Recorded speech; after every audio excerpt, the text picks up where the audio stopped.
Dolly Parton just walked off The View. Live television. The moment that no one saw coming.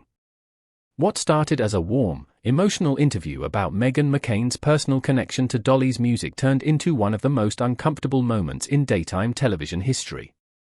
And the audience? They gasped. They stood up. They couldn't believe what they were witnessing. The segment began like any other Dolly Parton appearance on The View. She walked onto the set with that signature smile, that unmistakable warmth that has made her one of the most beloved figures in American entertainment. Whoopi Goldberg welcomed her with genuine affection. The audience applauded.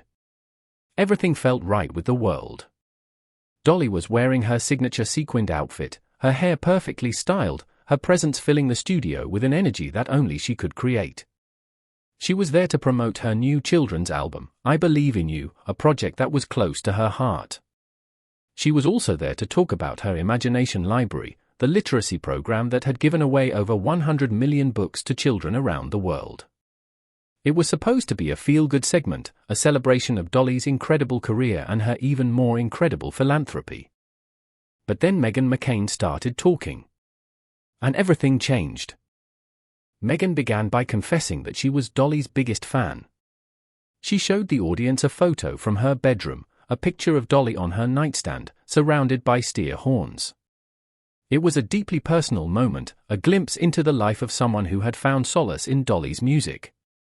Meghan's voice was filled with emotion as she described how long she had admired Dolly, how she had grown up listening to her songs, how she had turned to Dolly's music during the most difficult moments of her life. Then Meghan shared a story that would bring tears to everyone's eyes. She talked about her father's cancer battle. She talked about the mornings she would get up to take him to chemo and radiation. She talked about how she would repeat Dolly's quote to herself, "The way I see it, if you want the rainbow, you gotta put up with the rain." It was a quote that had followed Dolly all her life, a saying she'd heard as a child that had become a guiding principle for millions of fans around the world. The quote was simple, but it was powerful. It spoke to the resilience of the human spirit, the idea that struggle was necessary for growth. Meghan had clung to that idea during her father's battle, and it had helped her get through the darkest moments. Meghan's voice cracked as she continued. She talked about driving up to her family's ranch in Cottonwood and seeing the most beautiful rainbow she'd ever seen. She made her boyfriend pull over so she could take a photo. It was a sign, she said. A good omen. A reminder that even in the darkest times, there is always hope. She thanked Dolly for being such an inspiration. She thanked her for the quote that had helped her get through one of the most difficult periods of her life. Meghan's eyes were filled with tears. She could barely speak. The emotion in the room was overwhelming. The audience was moved. Whoopi was tearing up. The other co-hosts were visibly emotional. Joy Behar, who was usually sharp and sarcastic, was silent. Sarah Haynes had tears streaming down her face. Sunny Hostin was dabbing her eyes with a tissue. Anna Navarro was nodding in agreement, her own eyes glistening. It was one of those rare moments in live television where everything was real, unfiltered, and deeply human. And Dolly, ever gracious, accepted the tribute with humility and grace. She shared stories about her own experiences with the quote, about how she'd heard it as a child and how it had stayed with her throughout her life. She talked about the songs she'd written based on that idea, songs that had helped countless people through their own struggles. She spoke about growing up in the Smoky Mountains of Tennessee, about the poverty she had faced, about the struggles she had overcome. She talked about how her faith had carried her through difficult times, how she had always believed that there was a reason for everything, even when she couldn't see it. Dolly's words were like a warm embrace. She had a way of making everyone feel seen, heard, and valued. She had a way of turning pain into purpose, of using her experiences to help others. It was one of the reasons why she was so beloved. She was authentic. She was real. She was exactly who she appeared to be. No pretense. No performance. Just pure, genuine Dolly. But then something shifted. The conversation turned to Dolly's charitable work, her new children's album, and her Imagination Library program. It was all uplifting, all inspiring. And then Dolly mentioned her niece, Hannah Dennison. "I want to thank you, truly," Dolly said, her voice filled with emotion. "But I know a lot of people have been inspired by that quote. It's not just me. It's everyone who has ever had to face something difficult." She told the story of Hannah, her sister Rachel's daughter, who had been diagnosed with leukemia at the age of 4. Hannah had received treatment at Vanderbilt Children's Hospital, and the experience had inspired Dolly to donate $1 million to the hospital. She talked about the songs she'd written about sick children, songs like Chemo Hero and Brave Little Soldier. She talked about how she had witnessed the strength and courage of these children, how they had taught her so much about resilience and hope. Dolly's voice was filled with emotion as she described the children she had met, the families she had supported, the impact that her imagination library had on communities across the country. She was deeply committed to this work, and her passion was evident in every word she spoke. The studio was silent. Everyone was moved by Dolly's words. But then the conversation took a turn that no one saw coming. A producer's voice cut through the moment. The show was running long. They needed to wrap it up. The segment was supposed to be about Dolly's new album, not about cancer, not about rainbows, not about emotional confessions. Meghan's heartfelt story had derailed the segment. And the producers were panicking. "All right, we need to wrap this up," the producer's voice echoed in the earpieces of the co-hosts. Meghan McCain's face fell. She had just bared her soul, and now she was being told to hurry up. She looked at Dolly, then at the other co-hosts, then at the audience. Something inside her snapped. She started to speak again, trying to get one more word in, trying to express the depth of her gratitude. "Thank you, Dolly," she said, her voice quivering. "I just want you to know that." But it was too late. The show was already moving on. Whoopi tried to redirect the conversation, to talk about Dollywood, about the new album, about anything other than the emotional moment that had just happened. It was abrupt, jarring, and deeply uncomfortable. The audience could feel the shift. The warmth that had filled the studio moments earlier was replaced by a cold, clinical energy. It was as if the producers had decided that emotions were bad for business, that they needed to get back to the script, that the show must go on. And that's when Dolly Parton stood up. Not dramatically. Not angrily. Just stood up. She looked at Whoopi, at Meghan, at the audience. And then she spoke. "I came here today to talk about my album, yes," she said, her voice calm but carrying a weight that silenced the room. "But I also came here because I believe in the power of stories. I believe in the power of connection. And when someone shares their heart with me, I don't take that lightly." She looked directly at Meghan. "That quote I live by? It's not just words. It's the truth. And sometimes, in the middle of a television segment, we forget that there are real people sitting here. Real people with real pain. Real people who are just trying to get through the day." The studio was now completely silent. You could hear a pin drop. Dolly continued, her voice unwavering. "You know, I've spent a lifetime writing songs about real people and real pain. I didn't do that for applause. I did it because honesty still matters." She paused, letting the words sink in. "And if we don't have time to honor that honesty, then what are we really doing here?" The audience was now on the edge of their seats. They knew they were witnessing something extraordinary.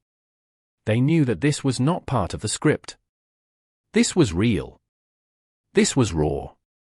This was Dolly Parton at her most authentic. She wasn't performing. She wasn't being polite. She was speaking from the heart, and she was not going to be silenced. Meghan looked like she wanted to speak, but no words came out. Dolly reached down, unclipped her microphone, and placed it gently on the table. Not angrily. Not dramatically. Gently. It was a gesture that spoke volumes. It was a rejection of the performative nature of the show, a refusal to be part of something that felt inauthentic. "I'm not here for applause," she said, her voice soft but firm. "And I won't stay where kindness is treated like something we have to rush through." She turned to face the audience. "I'm sorry you had to see this. I truly am. But I've learned one thing in my life: when someone shares their heart with you, you honor it. You don't brush it aside because the clock is ticking." She looked back at Meghan. "Your story matters.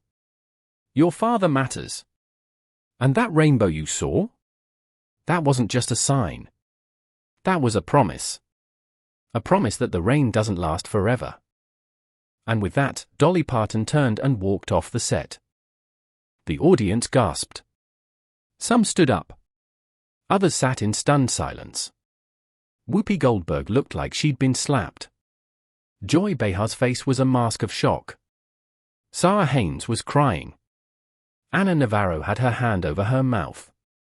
And Meghan McCain, the woman who had just poured her heart out, the woman who had shared her most vulnerable moment, sat frozen in her chair, tears streaming down her face.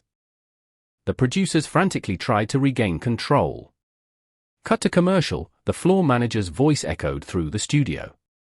Cut to commercial now. But it was too late. The moment had been captured. The footage was out there. And there was no taking it back. The audience erupted in a mix of applause and disbelief. Some were cheering for Dolly. Others were just staring, trying to process what had just happened. The View had been on the air for decades, but it had never seen anything quite like this. It was a moment that would go down in television history, a moment that would be replayed, analyzed, and debated for years to come. Meghan McCain sat alone at the table, her face buried in her hands. She'd come on the show to share a deeply personal story, to thank Dolly Parton for being an inspiration, and instead, she'd witnessed an icon walk off the set. She didn't know what to say, what to do, what to feel. She looked at the empty chair where Dolly had been sitting, and for a moment, everything felt surreal. Whoopi tried to salvage the situation. "Well," she said, her voice trembling. "That was certainly unexpected. We'll be right back after this break." But even she knew it was too late. The damage had been done. The show had just lost its guest. And the audience had just witnessed one of the most dramatic moments in television history. In the aftermath, social media exploded. Dolly Parton, The View, and Honesty Still Matters were trending within minutes. Fans and critics alike weighed in. Some praised Dolly for her courage, for speaking truth to power, for refusing to stay silent. Others condemned her, calling her unprofessional, divisive, and disrespectful. But one thing was clear: Dolly had done what she believed was right. She'd stood up for what she believed in. And she'd walked off the set with her head held high. It was a moment that would be replayed, analyzed, and debated for years. Dolly Parton had walked off The View. She'd said what she believed. She'd stood up for kindness, for honesty, for the power of human connection. And she'd refused to stay silent when she felt something important was being dismissed. Meghan McCain, the person who had started it all, sat in stunned silence. She didn't know whether to be grateful or ashamed. Dolly's parting words echoed in her mind: "Your story matters." And she realized that Dolly had been right. Her story did matter. Her father's battle with cancer mattered. The rainbow she'd seen, that sign of hope, mattered. And she would never forget the woman who had reminded her of that. What happened next, though, was the most surprising part of all. Days later, Dolly Parton's team released a statement. She had not been angry with Meghan. She had not been angry with The View.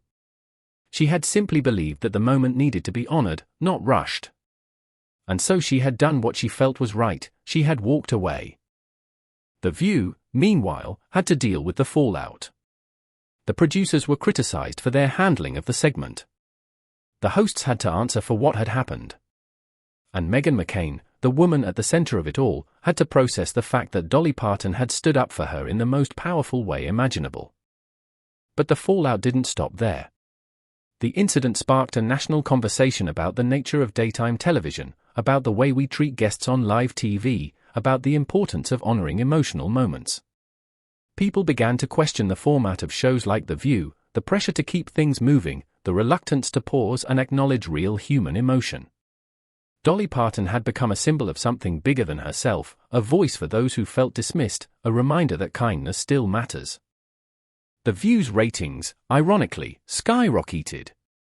But it wasn't the kind of success anyone wanted. It was the kind of success that came from controversy, from scandal, from the kind of television that made people uncomfortable. The hosts, who had been through so many contentious moments over the years, were now faced with one of the most uncomfortable moments of their careers. They had to answer for what had happened, to explain how they had lost one of the most beloved figures in American entertainment. And Meghan McCain, who had shared her heart with the world, found herself at the center of it all. She'd done nothing wrong. She'd been vulnerable, honest, and real. And she'd been dismissed. But Dolly Parton had come to her defense, had reminded her that her story mattered. And that was something that would stay with her for the rest of her life. In the weeks that followed, Meghan McCain appeared on several other shows, and she was asked about the Dolly Parton incident in nearly every interview. She handled each question with grace and humility, always praising Dolly for her courage and her kindness. She said that she would never forget what Dolly had done for her, that she would always be grateful. And she hoped that one day, she would have the chance to thank her in person. Dolly Parton, for her part, continued to do what she had always done. She made music, she gave to charity, she inspired millions of people.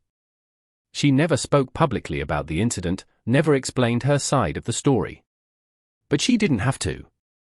Her actions had spoken louder than any words ever could. What did you think was the most powerful moment from this incredible confrontation? Was it Dolly's decision to walk off, her refusal to stay silent, or her reminder that honesty still matters? The way Dolly Parton channeled her years of wisdom into a powerful statement was masterful and deeply moving.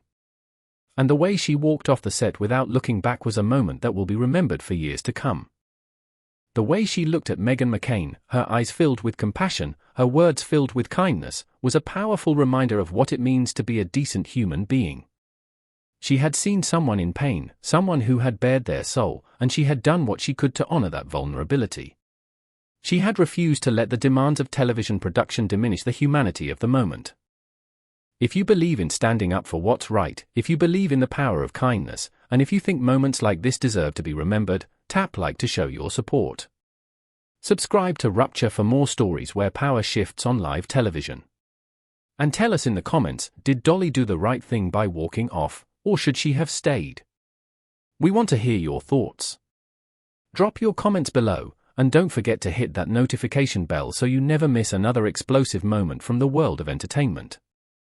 This is the kind of television that reminds us why we watch, why we care, and why sometimes the most powerful thing you can do is refuse to stay silent when someone needs to be heard. Thanks for watching, and we'll see you in the next one.